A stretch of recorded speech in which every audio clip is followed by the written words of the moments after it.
बिस्मिल्लाहिर्रहमानिर्रहीम। अरब की तपती हुई सरजमीन मक्का का वो शहर जहां बुत परस्ती का दौर था और जहालत की घटाएं छाई हुई थीं, उसी दौर में अल्लाह के आखिरी नबी हजरत मोहम्मद सल्लल्लाहु अलैहि वसल्लम ने तौहीद का परचम बुलंद किया।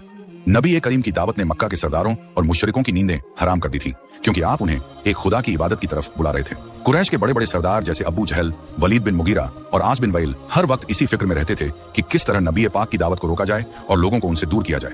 वो जानते थे कि आप सादिक और अमीन हैं, आपकी जबान से कभी झूठ नहीं निकला, इसलिए उन्होंने फैसला किया कि वो आपसे कोई ऐसा मौजा करिश्मा मांगेंगे जो इंसानी अक्ल से बाहर हो और जो आज तक किसी नबी ने न दिखाया हो। मुशरिकों का यह मानना था कि जादू का असर सिर्फ जमीन पर होता है, आसमान की चीजों पर जादू नहीं चल सकता। इसलिए उन्होंने बड़ी चालाकी से एक ऐसी फरमाइश करने का मंसूबा बनाया जिससे उन्हें लगे कि अब मोहम्मद सल्लल्लाहु अलैहि वसल्लम लाचार हो जाएंगे। ये 14वीं रात थी।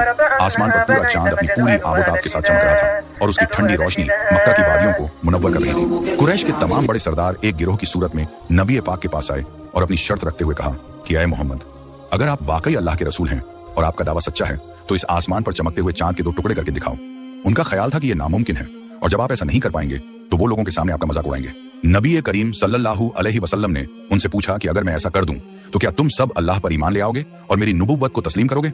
उन सब ने एक जबान होकर वादा किया कि हाँ, अगर ऐसा हुआ तो हम यकीनन ईमान ले आएंगे। ये लम्हा तारीख का सबसे अहम मोड़ था, क्योंकि एक तरफ कुफ्र का तकब्बुर था और दूसरी तरफ अल्लाह के नबी का अपने रब पर अटूट भरोसा। रात का वक्त था, मिना का मैदान लोगों से भरा हुआ था और सबकी नजरें आसमान के उस हसीन चांद पर टिकी हुई थी।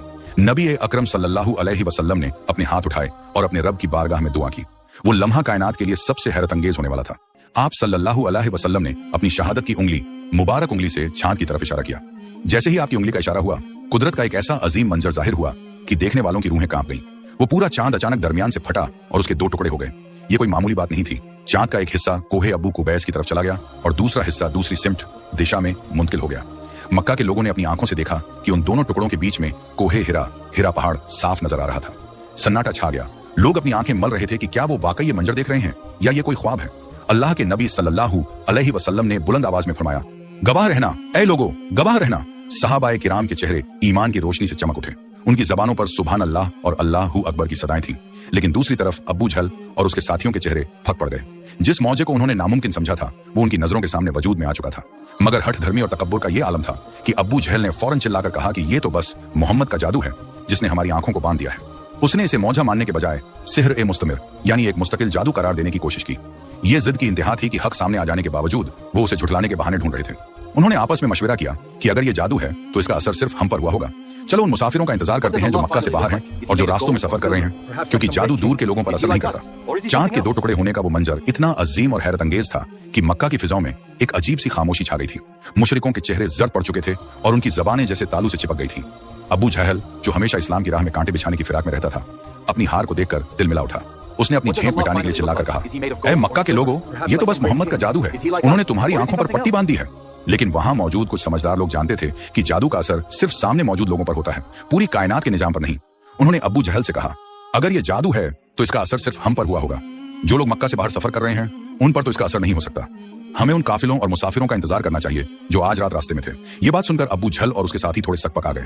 उन्होंने तय किया कि वो मक्का के चारों तरफ से आने वाले रास्तों पर पहरा बिठाएंगे और हर आने वाले मुसाफिर से पूछेंगे कि क्या उन्होंने भी आसमान पर कुछ अजीब देखा था। अगले कुछ दिनों तक मक्का के रास्तों पर एक अजीब सी बेचैनी थी। हर कोई उन काफिलों का इंतजार कर रहा था जो दूर दराज के इलाकों से तिजारत करके लौट रहे थे। आखिरकार यमन की तरफ से आने वाला एक बड़ा काफिला मक्का की सरहदों में दाखिल हुआ। जैसे ही वो काफिला करीब आया, मक्का के मुशरिकों ने उन्हें घेर लिया और सवाल किया, क्या तुमने कुछ दिन पहले की उस रात में आसमान पर कोई गैर मामूली चीज देखी थी? काफिले के सरदार और ऊंटों पर सवार मुसाफिरों ने हैरान होकर जवाब दिया, हाँ, खुदा की कसम, हमने अपनी जिंदगी में वैसा मंजर कभी नहीं देखा। हम रेगिस्तान के बीचों बीच थे जब हमने देखा कि आसमान का चांद अचानक 2 हिस्सों में बढ़ गया। एक हिस्सा एक पहाड़ के ऊपर था और दूसरा हिस्सा दूसरे पहाड़ के ऊपर। हम तो डर गए थे कि कहीं कयामत ना आ जाए, लेकिन फिर कुछ देर बाद वो दोनों हिस्से दोबारा आपस में मिल गए। ये गवाही सुनकर मुशरिकों के पैरों तले जमीन खिसक गई। सिर्फ एक काफिला नहीं, बल्कि शाम, सीरिया और नज़्द की तरफ से आने वाले हर मुसाफिर ने यही गवाही दी कि उन्होंने अपनी आंखों से चांद को टूटते हुए देखा है। अब यह साबित हो चुका था कि यह कोई नजर का धोखा या जादू नहीं था, बल्कि रब्बुल आलमीन की तरफ से दिखाई गई एक निशानी थी। इस गवाही के बाद मक्का की गलियों में एक टहलका मच गया। आम लोग आपस में कानाफूसी करने लगे कि जिस जात के इशारे पर आसमान की मखलूक भी ताबे ओबीडियंट हो जाए, वो यकीनन अल्लाह के सच्चे रसूल हैं। कई कमजोर और हक की तलाश करने वाले दिलों में इस्लाम की मोहब्बत घर करने लगी। लेकिन अबू जहल और उसके साथी अपनी जिद पर अड़े रहे। उन्होंने अपनी हार मानने के बजाय लोगों को यह कहकर गुमराह करना शुरू कर दिया कि मोहम्मद का जादू इतना ताकतवर है कि अब वो मक्का की सरहदों से बाहर निकलकर दूर दराज के मुसाफिरों तक पहुंच गया है। ये उनकी अक्ल पर पड़ा हुआ पर्दा था जो उन्हें हकीकत देखने नहीं दे रहा था।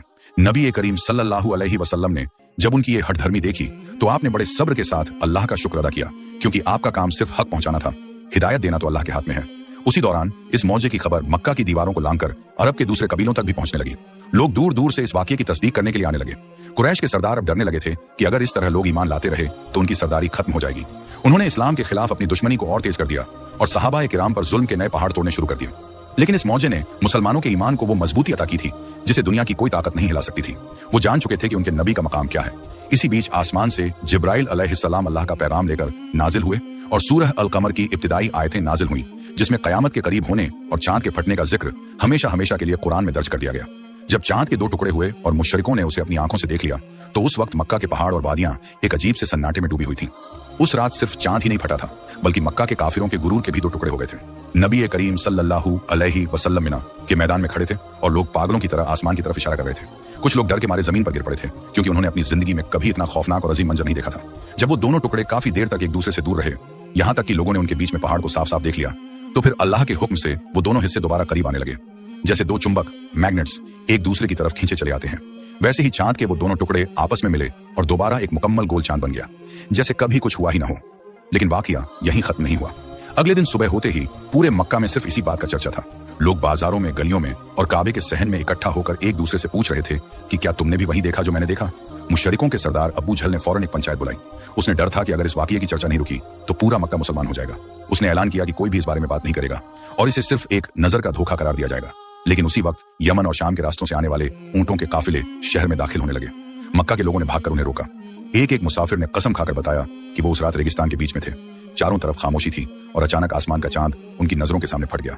कुछ मुसाफिरों ने तो यहाँ तक बताया कि उनकी ऊंटनियां उस मंजर की दहशत से जमीन पर बैठ गई थी। इसके बाद मक्का के मुशरिकों ने एक और चाल चली। उन्होंने सोचा कि अगर ये जादू है तो ये सिर्फ मक्का के आसपास के लोगों पर हुआ होगा। उन्होंने अपने खास जासूस और तेज रफ्तार ऊंट सवारों को दूर दराज के कबीलों में भेजा ताकि वो पता लगा सकें कि क्या मक्का से कोसों दूर रहने वाले लोगों ने भी ये देखा था। हफ्तों बाद जब वो जासूस वापस लौटे तो उनके पास कोई जवाब नहीं था। उन्होंने बताया कि दूर के कबीलों के चरवाहों और बुजुर्गों ने भी उस रात चांद को टूटते देखा था। अब मुशरिकों के पास कहने को कुछ नहीं बचा था सिवाय इसके कि वो अपना चेहरा छुपाएं या जबरदस्ती लोगों को डराकर चुप करा दें। इसी वाकये के बाद मक्का में जुल्म और बढ़ गया, क्योंकि काफिरों को लगने लगा था कि अब उनके हाथ से बाजी निकल रही है। तारीख की किताबों में यह भी आता है कि उस रात मक्का की औरतों और बच्चों ने अपने घरों की छतों से ये मंजर देखा था। बच्चे सहम गए थे और माएं उन्हें सीने से लगा रही थीं।